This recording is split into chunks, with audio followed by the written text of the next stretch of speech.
Μόλις φτάσαμε στην βάση, αφήσαμε το αυτοκίνητο, βρήκαμε και έναν κύριο, τον κύριο Γιώργο από την Κρήτη, ο οποίος κάνει το tour όλης της Ευρώπης με τη μηχανή του, και πάμε να περιηγηθούμε στην εγκαταλελειμμένη πλέον στρατιωτική νατοϊκή αμερικάνικη βάση.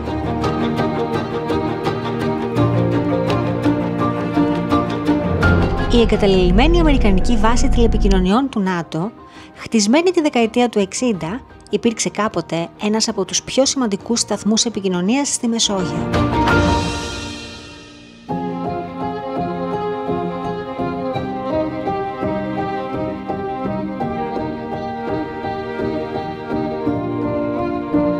Ένα πράγμα που έχω διαβάσει είναι ότι είναι τόσο καλή η ποιότητα κατασκευής, το οποίο σκεφτεί κανείς ότι η βάση είναι τουλάχιστον 60 χρόνων, είναι ότι δεν έχει σκουριά, και όσο μπορώ να δω αυτό ισχύει.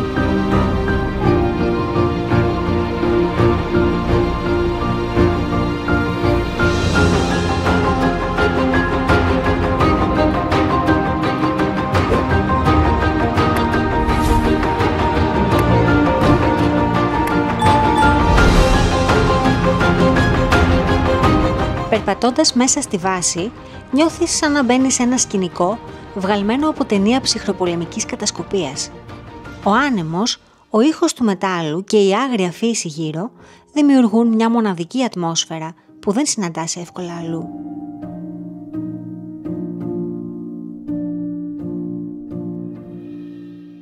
Η βάση λειτουργήσε την εποχή του ψυχρού πολέμου, όταν οι ισχυρές παραβολικές κεραίες της μετέφεραν σήμα ανάμεσα στα στρατηγικά σημεία του ΝΑΤΟ.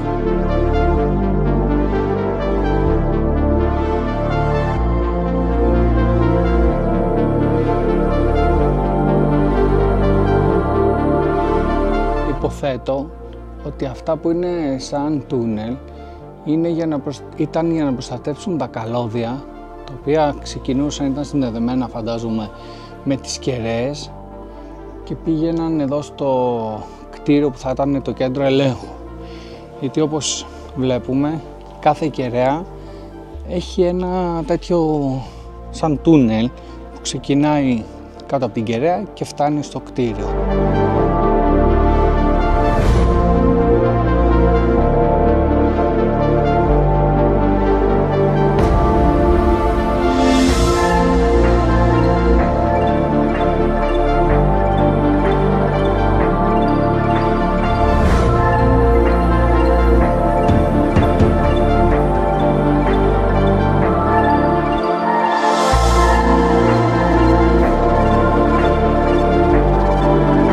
Οι τεράστιες ατσάλινες κεραίες που ορθώνονται πάνω από το χωριό της Εγκλουβής στέκουν σιωπηλές.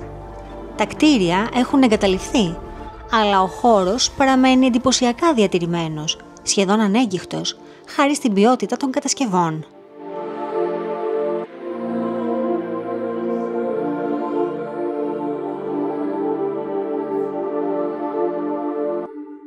Είναι πάρα πολύ κρίμα το ότι ένα τόσο όμορφο μέρος με τέτοια ιστορία έχει αφαιθεί στην τύχη του να χαλάει, ενώ θα μπορούσαμε να το εκμεταλλευτεί και ο Δήμος Λευκάδας και η πολεμική αεροπορία, στην οποία το άφησε η Αμερική, και να είναι ένα μουσείο, κάτι. Κρίμα τώρα, είναι τόσο ωραίο μέρος να σαπίζει έτσι.